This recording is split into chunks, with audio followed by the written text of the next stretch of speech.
Nii, nüüd kui sa oled punkris, siis algasend on oluliselt erinev sinu tavalöögist.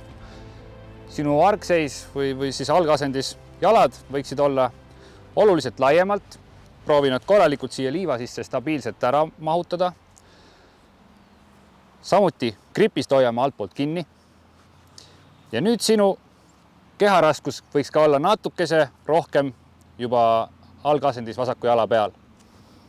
Siin puhul laseme sellel kepilabal hästi aktiivselt minna sealt palli alt läbi, mis haarab siis kaasa mõlemilt poolt palli sellise meeldiva tüki liiva ka.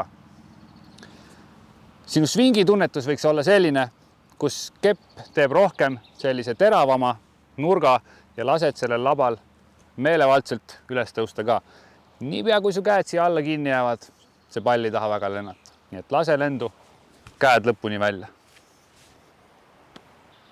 Okei, selleks, et see punkrilöögi liigutus tuleks sul loomulikult ja mõnusalt välja, näitan sulle ühe toreda harjutuse.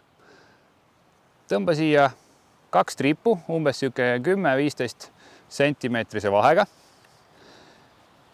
Ja kujuta ette, et iga löögiga nüüd sa lööd siit ühest triibust teise triibuni selle liiva välja. Ehk siis see oleks sinu ülesanne.